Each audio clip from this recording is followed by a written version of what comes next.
আসসালামু আলাইকুম। আজ ৩ জুলাই ২০২৫ বৃহস্পতিবার। শুরু করছি চেঞ্জ টিভি প্রতিদিনের গল্প অনুষ্ঠান। দর্শক, আপনাদের সঙ্গে রয়েছি আমি জাহিরুল ইসলাম টুটুল। শুরুতেই সংবাদ শিরোনাম। এবার বাংলাদেশের দালাল মিডিয়ার বিরুদ্ধে অ্যাকশনে যাচ্ছে জাতিসংঘ। কুকি চীনের বিরুদ্ধে বড় অভিযান করল সেনাবাহিনী।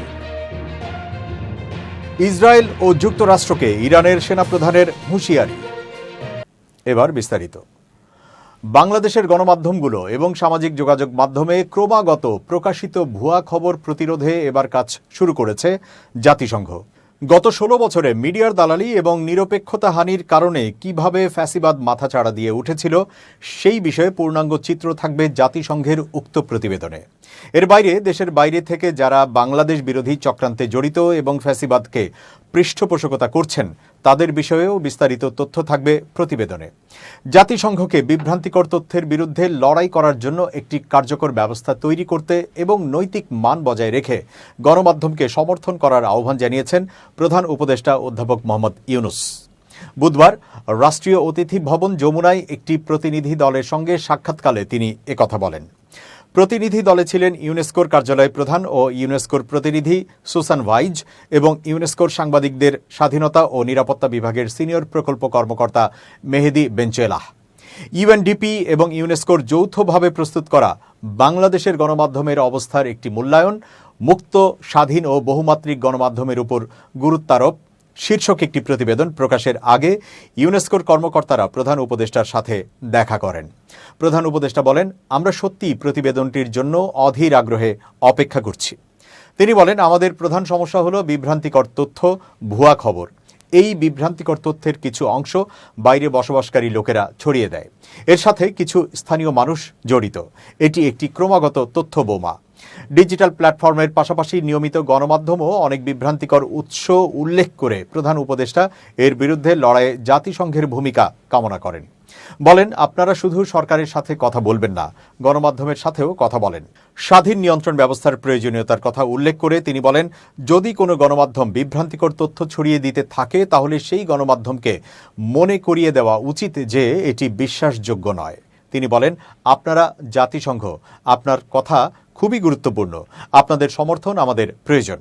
প্রধান উপদেষ্টার প্রেস উইং জানায়, বৃহস্পতিবার প্রকাশিত প্রতিবেদনে নিজস্ব নিয়ন্ত্রণের বিষয়টি তুলে ধরা হবে বলে ইউনেস্কোর প্রতিনিধি সুসান ভাইজ জানিয়েছেন। তিনি বলেন, প্রতিবেদনটিতে কি কার্যকর হচ্ছে আর কি হচ্ছে না তা তুলে ধরা হয়েছে।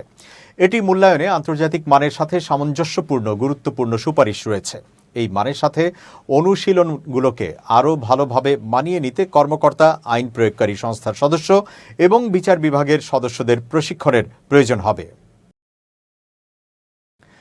বান্দরবানের রুমা উপজেলার দুর্গম পাহাড়ি এলাকায় সেনাবাহিনীর অভিযানে কুকি চীন ন্যাশনাল আর্মি KNA এর একজন সামরিক কমান্ডার সহ 2 জন নিহত হয়েছেন। বৃহস্পতিবার আন্তঃবাহিনী জনসংযোগ পরিদপ্তরের সহকারী পরিচালক মোহাম্মদ রাশিদুল আলম খান স্বাক্ষরিত এক বিবৃতিতে এই তথ্য নিশ্চিত করা হয়। নিহতদের নাম ও পরিচয় এখন পর্যন্ত জানা সম্ভব হয়নি। জানা যায়, আজ সকালে রুমার দুর্গম পাহাড়ি এলাকায় KNA এর গোপন ঘাঁটিতে সেনাবাহিনীর অভিযানে দুপক্ষের গোলাগুলিতে KNF এর সামরিক শাখা KNA এর 2 সদস্য নিহত হন। এ সময় সেনাবাহিনী 3টি SMG, একটি রাইফেল সহ অস্ত্র ও গোলাবারুদ উদ্ধার করে। ধারণা করা হচ্ছে গোপন ঘাঁটির আশেপাশে KNA এর আরও সক্রিয় সদস্য অবস্থান করছে। শেষ খবর পাওয়া পর্যন্ত সেনা অভিযান অব্যাহত আছে। সর্বশেষ চলতি বছরের 19 মে বান্দরবানের রুমা ও রোয়াংছড়ি সীমান্তবর্তী এলাকা রনিনপাড়া ও পাইখাংপাড়া এলাকায় সেনাবাহিনীর সঙ্গে বন্দুকযুদ্ধে কুকি চীন ন্যাশনাল ফ্রন্টের সশস্ত্র শাখার 3 সদস্য নিহত হয়েছেন। এদিকে সেনাবাহিনীর তত্ত্বাবধানে বৃহস্পতিবার বিকেলে বান্দরবানের রুমা উপজেলার সুসুং পাড়ায় পালিয়ে যাওয়া 112টি বম পরিবার ফিরে এসেছেন তাদের নিজ আবাসে। প্রসঙ্গত, বান্দরবানের রুমা ও থানচি উপজেলায় গত 2 ও 3 এপ্রিল ব্যাংক ডাকাতি, মসজিদে হামলা, অপহরণ, টাকা অস্ত্র লুটের ঘটনায় কুকি চীন ন্যাশনাল ফ্রন্টের সংশ্লিষ্টতা থাকায় পাহাড়ে সেনাবাহিনীর নেতৃত্বাধীন যৌথ বাহিনীর অভিযান চলমান রয়েছে।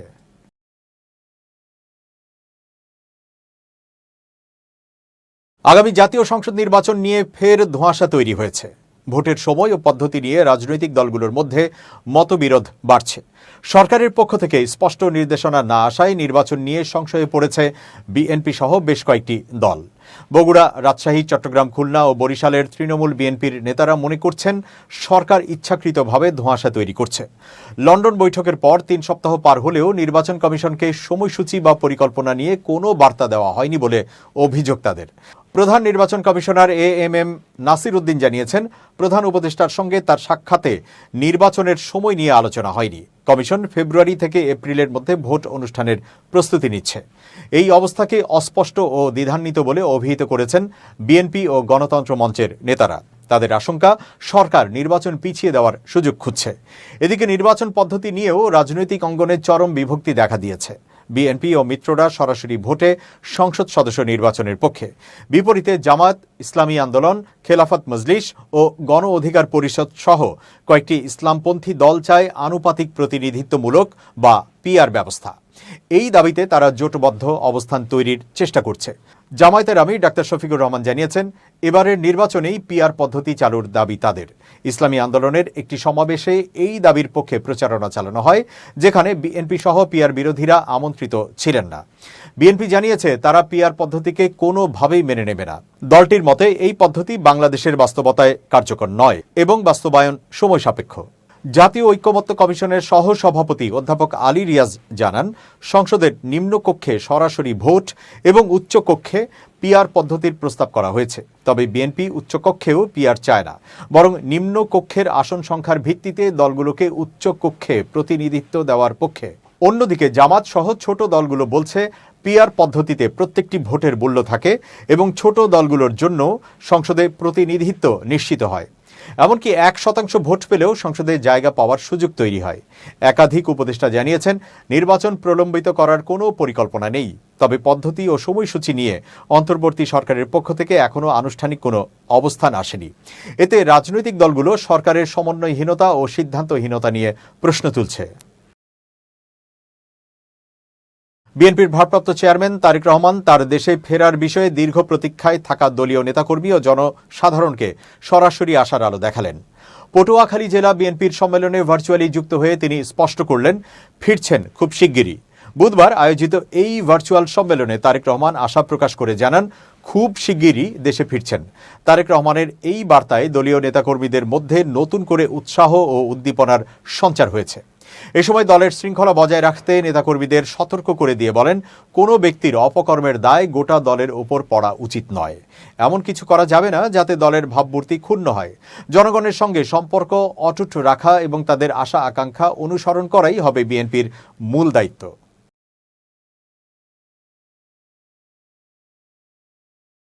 দু সালের ঐতিহাসিক জুলাই আন্দোলনের স্মরণে আসছে 18 জুলাই রেমিটেন্স বন্ধের ঘোষণা দিয়েছেন বিশ্বের বিভিন্ন প্রান্তে থাকা প্রবাসী বাংলাদেশিরা।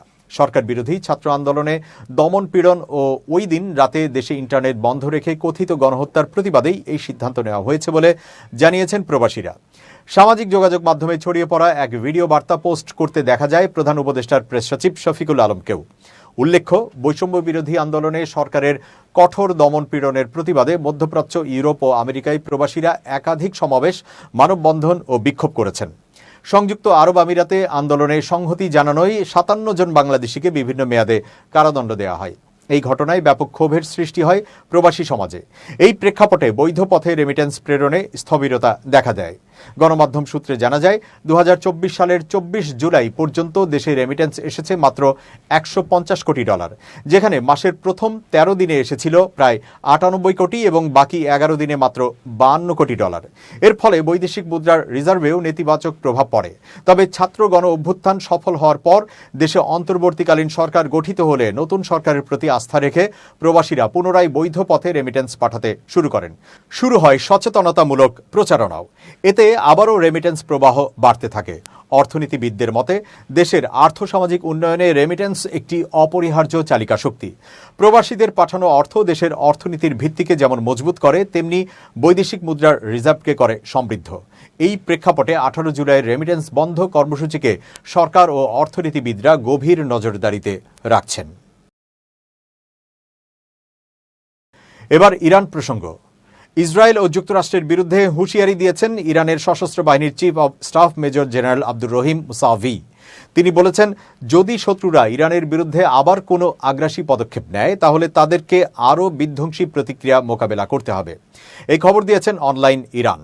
উল্লেখ্য, যুদ্ধবিরতি ঘোষণার পর যুক্তরাষ্ট্রের প্রেসিডেন্ট ডোনাল্ড ট্রাম্প এবং ইসরায়েলের প্রধানমন্ত্রী বেনিয়ামিন নেতানিয়াহু বারবার বলে এসেছেন যে ইরান পারমাণবিক কর্মসূচি শুরু করলে তাদের উপর আবারও বোমা ফেলা হবে।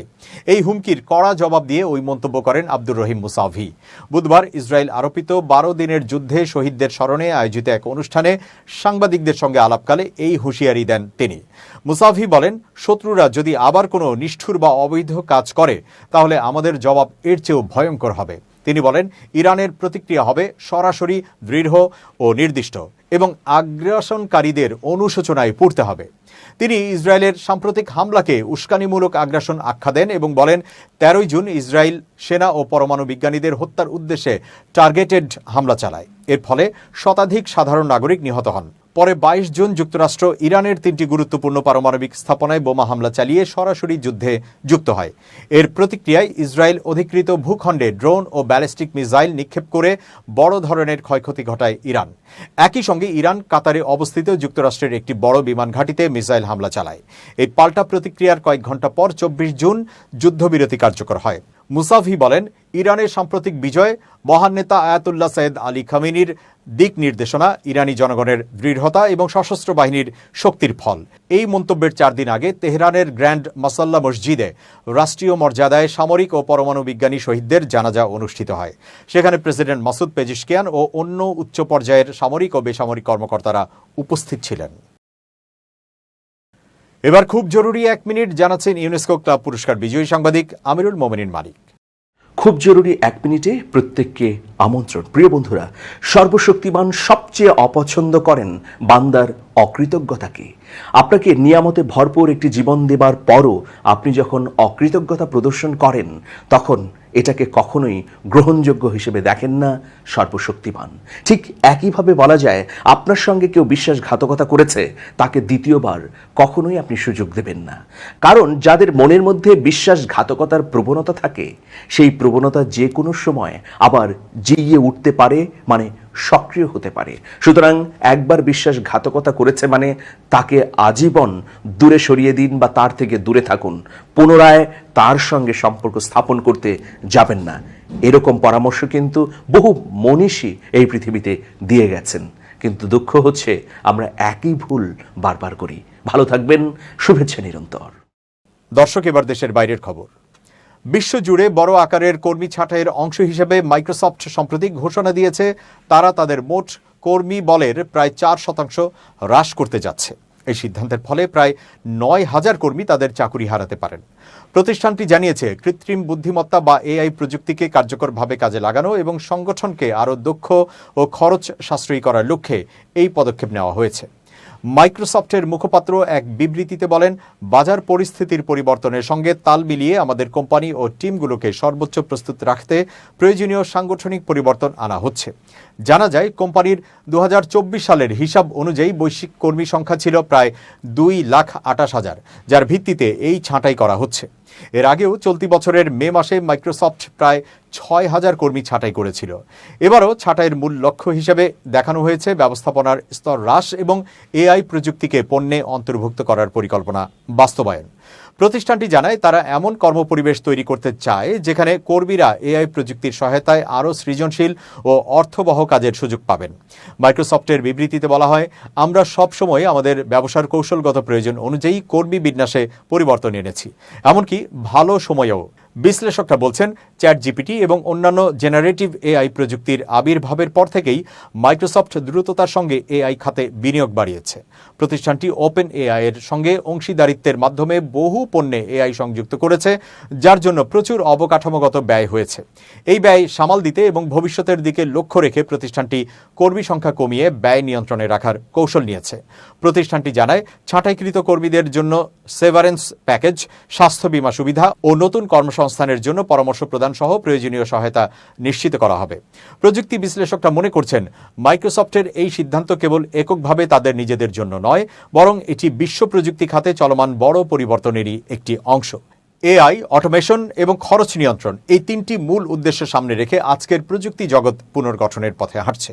গুগল, মেটা ও অ্যামাজনের মতো অন্যান্য বড় কোম্পানিও ইতোমধ্যে একই ধরনের ছাঁটাই ও পুনর্গঠনের পথে এগিয়েছে। দর্শক, শেষ করছি প্রতিদিনের গল্পের আজকের গল্প। changetv.press বাংলাদেশের ইউটিউব জার্নালিজমের অগ্রদূত। ভিজিট করুন এর ওয়েবসাইট www.changetv.press, youtube.com/changetvpress এবং সাবস্ক্রাইব করুন চ্যানেলটি। নিয়মিত লাইক, কমেন্ট ও শেয়ার করে আপডেট রাখুন নিজেকে। ভালো থাকুন, নিরাপদে থাকুন। শুভেচ্ছা নিরন্তর। changetv.press, এক ফোঁটা হলুদও নেই।